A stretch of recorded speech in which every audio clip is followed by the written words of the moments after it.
அனைவருக்கும் வணக்கம்.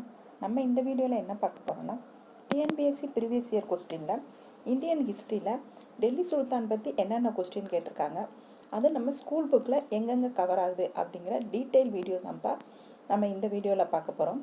உங்களுக்கு இதுக்கு முன்னாடி டிஎன்பிஎஸ்சி ப்ரீவியஸ் இயர் கொஸ்டின் பற்றி எக்கனாமிக், பாலிட்டி எல்லாமே உங்களுக்கு நம்ம ஸ்கூல் புக்கில் எங்கே கவர் ஆகுது, ப்ரீவியஸ் இயர் கொஸ்டினில் நமக்கு எப்படி கொஸ்டின் கேட்டிருக்காங்க அப்படிங்கிற ஃபுல் அனலைஸ் வீடியோ வந்து நம்ம கொடுத்துருக்கோம்ப்பா. நம்ம பிளேலிஸ்ட்டில் இருக்குது, நீங்கள் செக் பண்ணி பாருங்கள். ப்ளஸ் தமிழுக்குமே நம்ம கொடுத்துருக்கோம். இந்த வீடியோவில் டெல்லி சுல்தான் பற்றி பார்க்கலாம். வாங்க வீடியோக்குள்ளே போகலாம். ஃபஸ்ட்டு கொஸ்டின் பாருங்கள், இந்தியாவின் மீது படையெடுத்த முதல் இஸ்லாமியர் யார் அப்படின்னு கேட்குறாங்க. நம்ம இந்தியா வந்து பல மன்னர்கள் வந்து ஆண்டுகிட்டு இருந்தாங்க. அதுக்கப்புறம் வந்து ஆங்கிலேயர் ஆண்டாங்க. அதுக்கப்புறம் இப்போ வந்து சுதந்திர இந்தியாவாக இருக்குது. இப்படி இருக்கும்போது ஃபஸ்ட்டு நம்ம இந்தியாவை ஆண்ட இஸ்லாமிய அரசு யார் அப்படின்னு பார்த்தீங்கன்னா, முகமது பின் காசிம் அவர்கள் தான். சிந்து படையெடுப்பு மூலமாக வந்து நம்ம இந்தியாவுக்குள்ளே வந்து நம்ம இந்தியாவை வந்து ஆட்சி பண்ணியிருப்பாங்க. சிந்து மீது அரேபிய படையெடுப்பு அப்படின்னு சொல்லி கொடுத்துருப்பாங்க பாருங்க. அதில் லாஸ்ட் வரியில் கொடுத்துருப்பாங்க பாருங்க.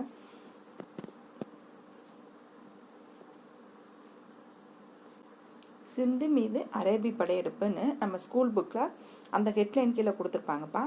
ஈராக்கின் அரசு ஆளுநர் யூசுப் கடற்கொள்ளையருக்கு எதிராக வந்து நடவடிக்கை அப்படிங்கிற காரணத்தை காட்டி சிந்து அரசர் தாகீரை வந்து எதிர்த்து தரைவழி கடல்வழி அப்படிங்கிற இரு தனித்தனி படைப்பிரிவுகளை வந்து அனுப்பியிருப்பாங்க. ஆனால் 2 படைப்பிரிவுகளுமே வந்து அங்கே தோற்று போயிருக்கும். அவற்றின் தளபதிகளுமே கொன்றிருப்பாங்க. பிறகு வந்து ஹஜல் ஹலிபா அப்படிங்கிறவங்க அனுமதியோட 6000 வலுவான குதிரைப்படை போர் தளவாடங்களை சுமந்து வந்து ஒரு பெரிய ஒட்டகப்படை ஆகியவை அடங்கிய ஒரு முழுமையான இராணுவத்தை 15 வயது நிரம்பிய தனது மருமகன் முகமது பின் காசிம் அவங்க தலைமையில் வந்து அனுப்பிச்சிருப்பாங்க. இதுதான் நமக்கு இந்தியாவில் நடந்த முதல் இஸ்லாமிய தலையீடு. சரிங்களா? நெக்ஸ்ட் கொஸ்டின் பாருங்க. கிபி 1191 முதல் தரைன் போரில் அஜ்மீர் அரசர் பிருத்திவிராஜ் சௌகானுக்கும் யாருக்கும் இடையில நடந்துச்சு அப்படிங்கிறாங்க. முதல் தரைன் போர்னு பார்த்தீங்கன்னா பிருத்திவிராஜ் சௌகான் அவர்களுக்கும் முகமது கோரி அவங்க 2 பேர்த்துக்கும் இடையில தான் நடந்திருக்கும். இதில் முதல் தரைன் போரில் வந்து பிருத்திவிராஜ் சௌகான் அவர்கள் ஜெயிச்சிருப்பாங்க, முகமது கோரி தோக்கடிச்சிருப்பாங்க. 2வது தரைன் போரில் வந்து முகமது கோரி அவர்கள் தான் ஜெயிச்சிருப்பாங்க. ஸ்கூல் புக் கண்டென்ட் பாருங்க. பிருத்திவிராஜ் சௌகான் அஜ்மீர் சௌகானின் இராணுவ முக்கியத்துவம் வாய்ந்த தபகர் ஹிந்தா பட்டிண்டா அப்படிங்கிற கோட்டையை வந்து முகமது கோரி வந்து தாக்குவாங்க. அதுக்கு பிருத்திவிராஜ் சௌகான் வந்து தபகர் ஹிந்தாவுக்கு அணிவகுத்து சென்று 1191 முதலாவது தரைன் போரை வந்து நிகழ்த்தியிருப்பாங்க. இந்த போர் வந்து ஒரு முழுமையான வெற்றி வந்து பிருத்திவிராஜுக்கு வந்து கொடுத்துருக்கோம். அவங்க என்ன பண்ணியிருப்பாங்கன்னா, இதை ஒரு எல்லைப்புற சண்டையாகவே கருதாமல் அங்கேயே தனது நிலையை வந்து உறுதிப்படுத்திக்காமல் இருந்திருப்பாங்க. அதாவது அசால்ட்டாக இருந்திருப்பாங்க. வந்தாங்க, சண்டை போட்டுட்டு திரும்ப போயிட்டாங்கல்ல அப்படின்னு நினச்சிருப்பாங்க.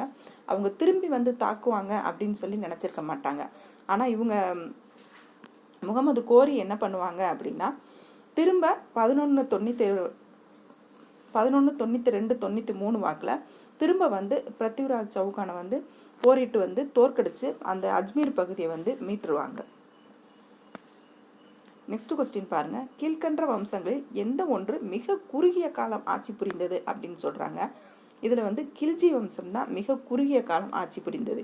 டெல்லி சுல்தானியை பொறுத்த வரைக்கும் இந்த நாலு வம்சமே வந்து நீங்கள் அடுத்தடுத்து எப்படி வரும் அப்படிங்கிறத தெரிஞ்சுக்கோங்க. ஏன்னா அடிமை வம்சம், அப்புறம் கில்ஜி வம்சம், அப்புறம் துக்ளக் வம்சம், அப்புறம் லோடி வம்சம். ஏன்னா இதை வரிசைப்படுத்துக அப்படின்னு சொல்லி கொடுத்துருவாங்க. இல்லை அப்படின்னா இந்த மாதிரி கேட்டுருவாங்க. எந்த ஒன்று மிக குறுகிய காலம் ஆட்சி செய்தது, எந்த ஒன்று அதிகமாக ஆட்சி செய்தது அப்படின்னு சொல்லி கேட்டுருவாங்க. அதனால் டெல்லி சுல்தானை பொறுத்த வரைக்கும் நீங்கள் கொஞ்சம் டீட்டெயிலாக படிச்சுக்கோங்கப்பா. இதில் வந்து குறுகிய காலம் ஆட்சி செஞ்சது கில்ஜி வம்சம், அதிகமாக ஆட்சி செஞ்சது எதுன்னு பார்த்தீங்கன்னா துக்ளக் வம்சம். இதில் அடிமை வம்சம் எவ்வளோ வருஷம் ஆட்சி செஞ்சாங்கன்னா 84 வருஷம் ஆட்சி செஞ்சுருப்பாங்க. கில்ஜி வருஷம் 30 வருஷம் ஆட்சி செஞ்சுருப்பாங்க. துக்ளக் வம்சம் பார்த்திங்கன்னா 94 வருஷம் ஆட்சி பண்ணியிருப்பாங்க. லோடி வம்சம் 75 வருஷம் ஆட்சி செஞ்சுருப்பாங்க.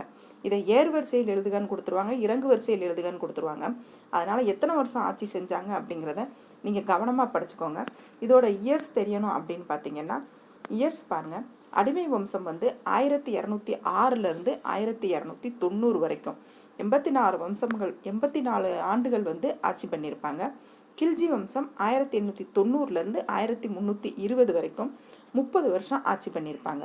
துக்ளக் வருஷம் 1320 1414 வரைக்கும் 94 வருஷம் வந்து ஆட்சி செஞ்சுருப்பாங்க. இருக்கிறதுலே டெல்லி சுல்தான்லேயே அதிகமாக ஆட்சி செஞ்ச வம்சம் எதுன்னு பார்த்தீங்கன்னா துக்ளக் வம்சம். நெக்ஸ்ட் சையது வம்சம் 1414 1451 வரைக்கும். கடைசியாக வந்த வம்சம் தான் லோடி வம்சம். அவங்க 1451 1526 வரைக்கும் ஆட்சி செஞ்சுருப்பாங்க. 1526 இப்ராஹிம் லோடி அவர்கள் பாபர்கிட்ட வந்து பானிபட் போரில் தோற்கடிச்சு அவங்க வந்து வெளியேற்றப்பட்டு பாபர் வந்து ஆட்சி அமைச்சிருப்பாங்க. இதுதான் இந்தியாவில் முதல்ல ஆரம்பித்த முகலாயர்கள் ஆட்சியாக வந்து இருந்திருக்கும். அதோட டெல்லி சுல்தான் ஆட்சி வந்து முடிவுக்கு வந்துட்டு முகலாயர்கள் ஆட்சி வந்து ஸ்டார்ட் ஆகிருக்கும். நெக்ஸ்ட் கொஸ்டின் பாருங்க. கீழ்காண்பவற்றுள் துருக்கி ஆதிக்கத்தை இந்தியாவில் தோற்றுவித்தவர் யார் அப்படின்னு பார்த்தீங்கன்னா குத்புதீன் ஐபக் அவர்கள் தான் துருக்கி ஆதிக்கத்தை இந்தியாவில் வந்து தோற்று வச்சிருப்பாங்க. துருக்கி ஆதிக்கம் என்னன்னு பார்த்தீங்கன்னா டெல்லி சுல்தான் அரசு தான்ப்பா சொல்லுவாங்க. இந்த குத்புதீன் ஐபக் யாருன்னு பார்த்தீங்கன்னா முகமது கோரியின் அடிமை தான் அவங்க. முகமது கோரி வந்து இந்திய பகுதியில் சண்டையிட்டுட்டு திரும்பும்போது அந்த பகுதிக்கு அவங்க கைப்பற்றிய பகுதிக்கு ஆளுநரை வந்து குத்புதீன் ஐபக் அவர்களை நியமிச்சுட்டு போகிற வழியில் முகமது கோரி அவர்கள் இறந்து போயிடுவாங்க. அதுக்கப்புறம் வந்து குத்புதீன் ஐபக் அவர்கள் தன்னையே வந்து ஒரு மன்னராக பிரகடனப்படுத்தி ஆட்சி பண்ணுவாங்க இந்தியாவில். அவங்க தான் முதல் துருக்கிய ஆதிக்கத்தை தோற்று வச்சிருப்பாங்க. குத்புதீன் ஐபக் இந்தியாவிலிருந்து துருக்கிய பகுதிகளுக்கு அரசராக தன்னையே அறிவித்து கொண்டிருப்பாங்க. அவங்க வந்து என்ன வம்சத்தை தோற்று வச்சிருப்பாங்கன்னா அடிமை வம்சத்துக்கான ஆட்சியை வந்து அவங்க அடிக்கல் நாட்டியிருப்பாங்க. ஏன் அப்படின்னா இவங்க முகமது கோரியோட அடிமை இல்லைங்களா, அதனால அது அடிமை வம்சம் அப்படின்னு சொல்லுவாங்க. நெக்ஸ்ட் கொஸ்டின் பாருங்க. அடிமையின் அடிமை என்று அழைக்கப்பட்ட டெல்லி சுல்தான் யார் அப்படின்னு பார்த்தீங்கன்னா இல்துமிஸ் அவர்கள் தான் அடிமையின் அடிமை. ஏன்னா அவங்க குத்புதீன் ஐபக் இருக்காங்கல்ல, அவங்க தான் அடிமை வம்சத்தை தோன்று வச்சிருப்பாங்க. அடிமை வம்சத்தோட முதல் அரசராக அவங்க தான். அவங்களோட மருமகன் தான் இல்துமிஸ். இவங்க வந்து ஐபக்கோட அடிமை, அதனால தான் இவங்கள அடிமையின் அடிமை அப்படின்னு சொல்லுவாங்க. நெக்ஸ்ட் கொஸ்டின் பாருங்க. சுல்தானிய ஆட்சி காலத்தில் சில்வர் டங்கா மற்றும் காப்பர் ஜிண்டல் ஆகிய 2 நாணயங்களை அறிமுகப்படுத்திய சுல்தான் பெயரை குறிப்பிடுக அப்படின்னு சொல்றாங்க. அதாவது சில்வர் டங்கா மற்றும் காப்பர் ஜிண்டால், காப்பர்னா ஜிண்டால்பா ஆகிய சில்வர் நாணயத்துக்கு பேர் டங்கா, காப்பர் நாணயத்துக்கு பேர் ஜிண்டால். இதுலேயே வந்து இன்னொரு தங்க நாணயமும் வெளியிட்டிருப்பாங்க, அதையும் நீங்கள் என்னன்னு பார்த்துக்கோங்க. இந்த கொஸ்டினை பொறுத்த வரைக்கும் சில்வர் அப்படின்னா டங்கான்னு ஞாபகம் வச்சுக்கோங்க, காப்பர்னா ஜிட்டால். அந்த 2 நாணயத்தையும் வந்து அறிமுகப்படுத்திய சுல்தான் யார் அப்படின்னு பார்த்தீங்கன்னா இல்துமிஸ் அவர்கள் தான் அறிமுகப்படுத்தியிருப்பாங்க.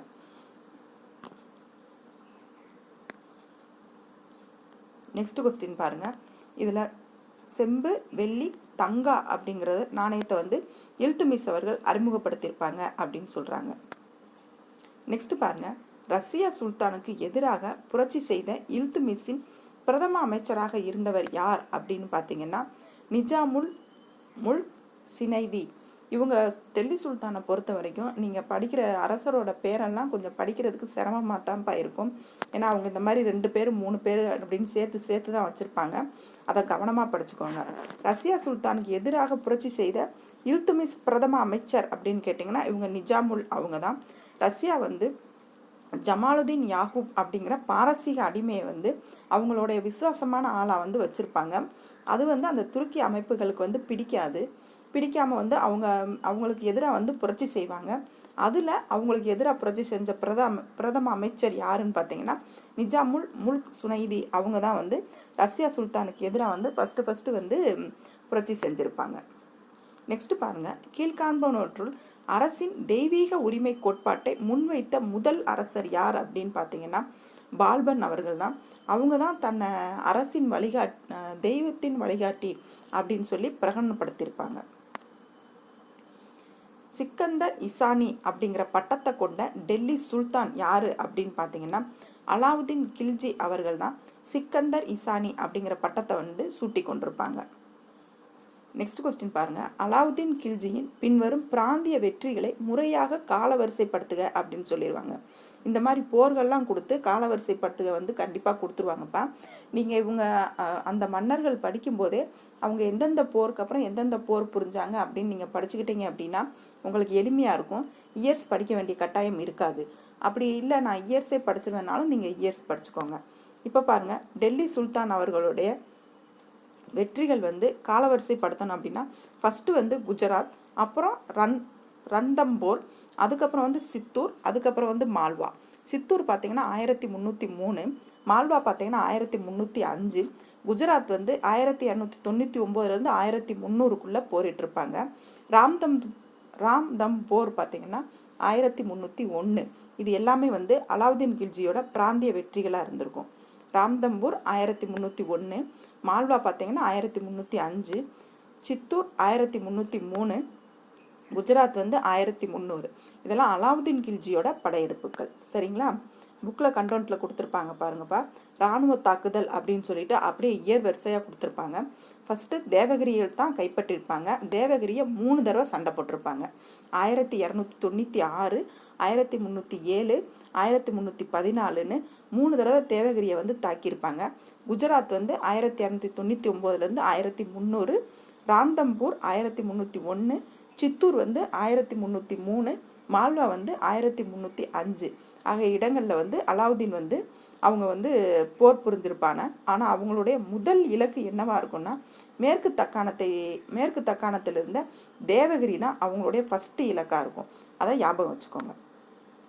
நெக்ஸ்ட் பாருங்க, 1303 வங்காளத்தின் வழியாக வாரங்களுக்கு எதிராக அலாவுதீன் கில்ஜியின் தெற்கு படையெடுப்பை வழிநடத்தியவர் யார் அப்படின்னு பார்த்தீங்கன்னா, அலாவுதீன் கில்ஜின்னு நீங்கள் பார்த்துக்கிட்டிங்கனாவே கண்ணை மூடிக்கிட்டு மாலிக் கபூர் அப்படின்னு போட்டுருங்க. ஏன்னா அலாவுதீன் கில்ஜிக்கு விசுவாசமான அடிமையாக இருந்தவங்க யாருன்னு பார்த்தீங்கன்னா இந்த மாலிக் கபூர் அவர்கள் தான். அலாவுதீன் கில்ஜி பல பகுதிகளில் வெற்றி கொள்றதுக்கு இவங்க தான் முக்கியமான காரணமாக இருந்தாங்க. அதனால் அலாவுதீன் கில்ஜி ப்ளஸ் மாலிக் கபூரை நீங்கள் பிரிக்க முடியாத ஒரு ஆளாக நீங்கள் மனசில் ஞாபகம் வச்சுக்கோங்க. நெக்ஸ்ட்டு, எந்த சுல்தான் ஆட்சியில் மிக அதிகமான நிலப்பரப்பு அரசாட்சியின் எல்லையாக இருந்தது அப்படின்னு பார்த்தீங்கன்னா முகமது பின் துக்ளக் அவர்களோட ஆட்சியில் தான் கிட்டத்தட்ட இந்தியாவில் ஒரு சில பகுதிகளை தவிர காஷ்மீர்லேருந்து கன்னியாகுமரி வரைக்கும் நிறைய நிலப்பரப்புகளை வந்து அவர் வந்து எல்லையாக வந்து அவங்க போரிட்டு ஜெயிச்சிருப்பாங்க. இதில் பாருங்கள், டெல்லி சுல்தான் ஆட்சி ஓர் அனைத்திந்திய பேரரசாக கருதப்பட வேண்டிய தகுதி கொண்டதுங்கிறாங்க. அனைத்திந்தியனா நம்ம இந்தியா ஃபுல்லாக இருக்கிற பேரரசாக வந்து கருதுனாங்க அப்படிங்கிறாங்க. முகமது பின் துக்ளக் ஆட்சியின் முடிவு காலத்தில் வந்து ஒரு சில சிறிய பகுதிகளை தவிர எதிரெதிர் முனைகளில் உள்ள காஷ்மீரையும் கேரளத்தையும் உள்ளடக்கிய இந்தியா முழுவதும் வந்து தில்லியின் நேரடி ஆட்சிக்குள் வந்தது அப்படின்னு சொல்கிறாங்க. சரிங்களா? இதை கவனமாக பார்த்துக்கோங்க. நெக்ஸ்ட் பாருங்க, முகமது துக்ளக்கின் உண்மையான பெயர் என்ன அப்படின்னு கேட்டிங்கன்னா ஜூனா கான் அப்படிங்கிறது தான் முகமது பின் துக்ளக்கோட உண்மையான பெயர். கியாசுதீன் துக்ளக் அவங்களோட பையன்தான் வந்து ஜூனா கான். கியாசுதீன் துக்ளக் பிரபுக்கள் வகுப்பினருடன் சமரச கொள்கையை வந்து பிரபுக்கள் வகுப்பினருடன் அவர் சமரச கொள்கையை வந்து பின்பற்றினாங்க. அவர் வந்து 5வது ஆண்டில் வந்து இறந்து போயிடுவாங்க. அதுக்கப்புறம் 3 நாள் கழிச்சு வந்து ஜூனா கான் அப்படிங்கிற இயற்பெயர் கொண்ட அவரது மகன் வந்து அரசு கட்டிலில் ஏறப்ப அவங்க பேரை முகமது பின் துக்ளக் அப்படிங்கிற பட்டத்தை வந்து அவங்க சூட்டியிருப்பாங்க. அப்போ முகமது பின் துக்ளக்கோட இயற்பெயர் என்னன்னு பார்த்தீங்கன்னா ஜூனா கான். அவங்க யாரோட பையன்னு பார்த்தீங்கன்னா கியாசுதீன் துக்ளக். அவங்க எந்த வம்சம்னு பாருங்க, துக்ளக் வம்சம். இந்த 3 டீட்டெயிலுமே இந்த ஒரே கொஸ்டின்ல நீங்க தெரிஞ்சுக்கணும். சரிங்களா? நெக்ஸ்ட் பாருங்க, மாலிக் பக்ருதீன் ஜூனா அப்படிங்கிறது எந்த சுல்தானின் இயற்பெயர் அப்படின்னு பார்த்தீங்கன்னா முகமது பின் துக்ளக் அவங்களோட இயற்பெயர் தான் மாலிக் பக்ருதீன் ஜூனா அப்படின்னு சொல்றாங்க. நெக்ஸ்ட், குவாஜா ஜஹான் என்பவர் கீழ்கண்ட சுல்தானின் வசீராக இருந்தவர். அவர் அந்த குவாஜா ஜஹான் அப்படிங்கிறவங்க எந்த சுல்தானில் வந்து வசீரா இருந்தாங்க அப்படின்னா முகமது பின் துக்ளக்கு தான் வசீரா வந்து இருந்தாங்க அப்படின்னு சொல்றாங்க. நெக்ஸ்ட் பாருங்க, மன்னர் மக்களிடமிருந்தும் மக்கள் மன்னரிடமிருந்தும் விடுதலை பெற்றனர் அப்படிங்கிறது யாருடைய மரணத்தை குறித்து வந்து பதாயுனி அப்படிங்கிறவங்க கருத்து தெரிவிச்சாங்க அப்படின்னு பார்த்தீங்கன்னா முகமது பின் துக்ளக் தான். அவங்க இறந்தப்புறம் தான் இவங்க வந்து இந்த கருத்தை சொல்லியிருப்பாங்க. இது எதனால் சொல்லியிருப்பாங்கன்னு பார்த்தீங்கன்னா, முகமது பின் துக்ளக் வந்து நாடுகளை வந்து ஒன்றிணைச்சு அவங்க அரசாளணும் அப்படின்னு நினச்சி வந்து 3 விதமான செயல்களில் ஈடுபட்டிருப்பாங்க. அது எல்லாமே மக்களை ரொம்ப துன்பத்துக்குரியதாக வந்து கொண்டு வந்திருக்கும். ஏன் அப்படின்னா, இவங்க ஃபஸ்ட்டு வந்து இவங்க தலைநகரை வந்து டெல்லியிலேருந்து தௌதலாபாத் அப்படிங்கிற இடத்துக்கு வந்து தேவகிரிக்கு மாற்றிருப்பாங்க. அந்த தேவகிரிய பேரோட தான் தௌதலாபாத் அப்படின்னு சொல்லி மாற்றி வச்சுருப்பாங்க. அப்படி மாற்றும் போது அதுக்கு வந்து 40 நாள் ஆகும். அந்த 40 நாளும் வந்து நடந்தே எல்லாரும் போயிருப்பாங்க. அதில் வந்து நிறையா பேர் இறந்துருப்பாங்க. ரெண்டாவது, வெள்ளி நாணயங்களுக்கு பதிலாக வந்து செப்பு நாணயங்களை வந்து அவங்க அச்சடித்து வெளியிட்டிருப்பாங்க. நிறைய கள்ளப்பணங்கள் வந்து உருவாகியிருக்கும். அதுலேயுமே அரசு கஜானா காலியாக இருக்கும். அப்புறமா அந்த செப்பு நாணயங்கள்லாம் வாங்கிட்டு வெள்ளி நாணயங்களை கொடுத்துருப்பாங்க. தேர்ட் ஒன் என்ன பண்ணியிருப்பாங்கன்னா, தோஆ பகுதிகளில் வந்து கங்கை சமவெளியில் செழிப்பான பகுதிகளில் வந்து பஞ்சம் ஏற்பட்ட காலங்களில் வந்து இவங்க வரியை வந்து அதிகப்படுத்தியிருப்பாங்க. அதனால் வந்து விவசாயிகள் கிளர்ச்சியில் ஈடுபட்டிருப்பாங்க.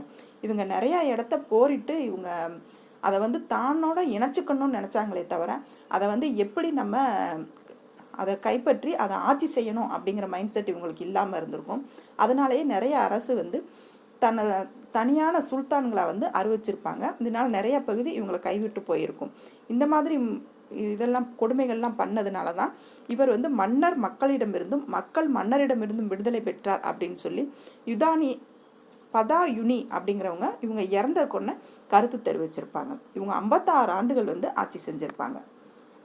நெக்ஸ்ட் பாருங்க, பிராமணர்கள் மீது ஜிசியா வரியை விதித்த டெல்லி சுல்தான் யார் அப்படின்னு பார்த்தீங்கன்னா, பெரோசா துக்ளக் அவர்கள் தான் வந்து இந்த ஜிசியா வரியை வந்து விரிச்சிருப்பாங்க. இந்த ஜிசியா வரிங்கிறது என்ன அப்படின்னா, இஸ்லாமியர் அல்லாத அனைவரும் மீது விதிக்கப்பட்ட வரி தான் இந்த ஜிசியா வரி. இதை வந்து அக்பர் அவர்கள் நீக்கியிருப்பாங்க. பெரோசா துக்ளக் அவர்கள் திரும்ப கொண்டு வந்திருப்பாங்க. இந்தியாவில் ஃபஸ்ட்டு ஜெசியா வரியை வந்து விதிச்சது யார் அப்படின்னா, குத்புதீன் ஐபக் அவர்கள் தான் இந்த ஜெசியா வரியை கொண்டு வந்திருப்பாங்க. இதில் பாருங்க, இஸ்லாமியர் அல்லாதவர்களுக்கு ஜெசியா அப்படிங்கிற வரியை விதித்தவங்க யார் அப்படின்னா பெரோசா துக்ளக் அவர்கள் தான். இது பிராமணர்கள் அதை செலுத்துமாறு வந்து கட்டாயப்படுத்தினார்கள்னு சொல்கிறாங்க. நெக்ஸ்ட், தைமூர் படையெடுப்பின் போது டெல்லி சுல்தானில் சுல்தானாக இருந்தவர் யார் அப்படின்னு கேட்குறாங்க. அதாவது தைமூர் படையெடுப்பின் போது டெல்லியில் சுல்தானாக இருந்தது யார் அப்படின்னு பார்த்தீங்கன்னா, நஸ்ருதீன் முகமது ஷா துக்ளக் அவங்க தான் டெல்லியில் சுல்தானாக இருந்தாங்க. ஸ்கூல் புக் கண்டென்ட் பாருங்கள். தைமூர் படையெடுப்பு, கடைசி துக்ளக் அரசர் நஸ்ருதீன் முகமது ஷா 1394 1412 இவரது ஆட்சியின் போது தான் மத்திய ஆசியாவிலேருந்து தைமூர் படையெடுப்பு நிகழ்ந்தது அப்படின்னு சொல்லி கொடுத்துருக்காங்க. சரிங்களா? நெக்ஸ்ட் கொஸ்டின் பாருங்க, டெல்லி சுல்தானியத்தின் கடைசி அரச மரபு எது அப்படின்னு கேட்டிங்கன்னா லோடி மரபு. புக் கண்டென்ட் பாருங்க. லோடி அரச வம்சம் 1451 1521 வரைக்கும் 26 வரைக்கும் 1526 பாபர் வந்து பானிபட் போர்க்களத்தில் வந்து இந்த இப்ராஹிம் லோடி அவங்கள தோற்கடித்து டெல்லி சுல்தானியத்திற்கு முற்றுப்புள்ளி வச்சு முகலாய பேரரசை வந்து நிறுவியிருப்பாங்க. நெக்ஸ்ட் பாருங்க, எந்த ஆண்டு பாக்லால் லோடி டெல்லியை கைப்பற்றினார்? அதாவது பகலுல் லோடியை தான் அப்படி கொடுத்துருக்காங்க. அவங்க வந்து டெல்லியை எப்போ கைப்பற்றினாங்கன்னு பார்த்தீங்கன்னா கிபி 1451 தான்.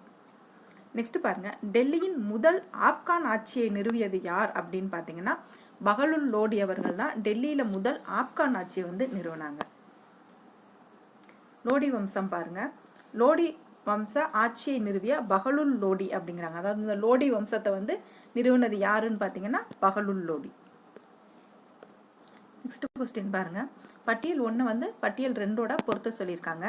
பட்டியல் 1ல் என்ன கொடுத்துருக்காங்கன்னு பாருங்க, ஜியாவுதீன் பரானி அப்படின்னு கொடுத்துருக்காங்க. அதை எழுதுனது யாருன்னு பார்த்தீங்கன்னா தாரிக் இ பெரோஸ் ஷாகி. அமீர் குஸ்ரு வந்து மிட்டா ஆல் பத்து. அல்பெருனி அப்படிங்கிறவங்க தாரிக் அல் ஹிந்த் அப்படிங்கிறத தான் எழுதியிருப்பாங்க. மின்ஹாஜ் உஸ் சிராஸ் அப்படிங்கிறவங்க தபக் இ நஸ்ரின்னு எழுதியிருக்காங்க. டெல்லி சுல்தானை பொறுத்த வரைக்கும் அவங்க புக்ஸ் எல்லாம் ஒரு மாதிரி இந்த மாதிரி கொச்சமச்சான்னு இருக்கும்பா, இதை கொஞ்சம் கவனமாக படிச்சுக்கோங்க. இது வந்து +1 புக்கில் அந்த லெசன் ஸ்டார்ட் பண்ண உடனே கொடுத்துருப்பாங்க. இந்த பாருங்கள், டெல்லி சுல்தானியம் பற்றி அறிய உதவும் சான்றுகள்னு அந்த லெசனை நீங்கள் ஓப்பன் பண்ணிங்கன்னா ஃபஸ்ட்டு பேஜில் இதுதான் அப்படி வரும். அல்பருனி அப்படிங்கிறவங்க ஃபஸ்ட்டு, ஜியாவுத்தீன் பாரணி அப்படிங்கிறவங்க என்ன எழுதியிருக்காங்கன்னா தாரிக் இ பெரோஸ் அப்படிங்கிறது எழுதியிருக்காங்க. நெக்ஸ்ட் கொஸ்டின் பாருங்க, அமீர் குஸ்ரு வந்து என்ன எழுதியிருக்காங்கன்னா மிதாப் உல் ஹொதுப் அப்படிங்கிற நூல் எழுதியிருக்காங்க. நெக்ஸ்ட்டு அல்-பருனி அப்படிங்கிறவங்க தாரிக் அல்-ஹிந்த் அப்படிங்கிறது எழுதியிருக்காங்க. மின்ஹஜ் உச் சிராஸ் அப்படிங்கிறவங்க தபக்-இ-நஸ்ரி அப்படிங்கிற நூலை வந்து எழுதியிருக்காங்க. இது எல்லாமே வந்து பொறுத்துக்க மாதிரி கொடுத்துருக்காங்கப்பா. இது லெசனில் ஃபஸ்ட்டு நீங்கள் அந்த லெசனை திறந்தோன்னே இதுதான் இருக்கும். நீங்கள் கவனமாக படிச்சுக்கோங்க, சரிங்களா? இதோட டெல்லி சுல்தான் பற்றிய வீடியோ வந்து முடியுதுப்பா. இன்னொரு அரசர் பற்றி அடுத்த வீடியோவில் பார்க்கலாம். தேங்க்யூ.